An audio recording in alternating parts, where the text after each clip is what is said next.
بسم اللہ الرحمن الرحیم۔ السلام علیکم ورحمۃ اللہ وبرکاتہ۔ حدیث نبوی صلی اللہ علیہ وسلم ہے، میں عبداللہ بن عباس رضی اللہ تعالیٰ عنہما کے پاس بیٹھا کرتا تھا۔ وہ مجھ کو خاص اپنے تخت پر بٹھاتے۔ ایک دفعہ کہنے لگے کہ تم میرے پاس مستقل طور پر رہ جاؤ، میں اپنے مال سے تمہارا حصہ مقرر کر دوں گا۔ تو میں 2 ماہ تک ان کی خدمت میں رہ گیا۔ پھر کہنے لگے کہ عبدالقیس کا وفد جب نبی کریم صلی اللہ علیہ وسلم کے پاس آیا تو آپ صلی اللہ علیہ وسلم نے پوچھا، یہ کون سی قوم کے لوگ ہیں یا یہ وفد کہاں کا ہے؟ انہوں نے کہا کہ ربیہ خاندان کے لوگ ہیں۔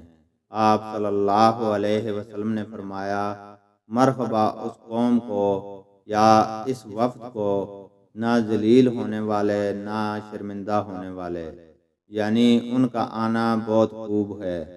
وہ کہنے لگے، اے اللہ کے رسول، ہم آپ کی خدمت میں صرف ان حرمت والے مہینوں میں آ سکتے ہیں، کیونکہ ہمارے اور آپ کے درمیان مضر کے کافروں کا قبیلہ آباد ہے۔ بس آپ ہم کو ایک ایسی قطعی بات بتلا دیجئے جس کی خبر ہم اپنے پچھلے لوگوں کو بھی کر دیں جو یہاں نہیں آئے، اور اس پر عمل درآمد کر کے ہم جنت میں داخل ہو جائیں۔ اور انہوں نے آپ سے اپنے برتنوں کے بارے میں بھی پوچھا۔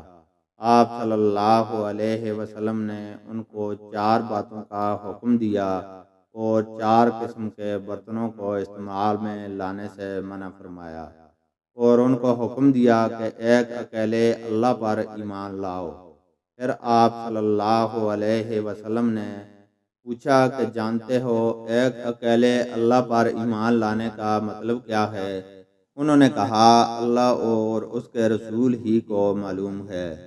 آپ صلی اللہ علیہ وسلم نے فرمایا کہ اس بات کی گواہی دینا کہ اللہ کے سوا کوئی معبود نہیں، اور یہ کہ محمد صلی اللہ علیہ وسلم اس کے سچے رسول ہیں، اور نماز قائم کرنا اور زکوٰۃ ادا کرنا اور رمضان کے روزے رکھنا اور مال غنیمت سے جو ملے اس کا 5واں حصہ مسلمانوں کے بیت المال میں داخل کرنا، اور 4 برتنوں کے استعمال سے آپ صلی اللہ علیہ وسلم نے ان کو منع فرمایا، سبز لاکی مرتبان سے اور کدو کے بنائے ہوئے برتن سے، لکڑی کے کھودے ہوئے برتن سے اور روغن برتن سے، اور فرمایا کہ ان باتوں کو حفظ کر لو اور ان لوگوں کو بھی بتلا دینا جو تم سے پیچھے ہیں اور یہاں نہیں آئے ہیں۔ اللہ تعالیٰ سے دعا ہے کہ وہ ہمیں قرآن اور حدیث کو سننے، سمجھنے اور اس پر عمل کرنے کی توفیق عطا فرمائے، آمین۔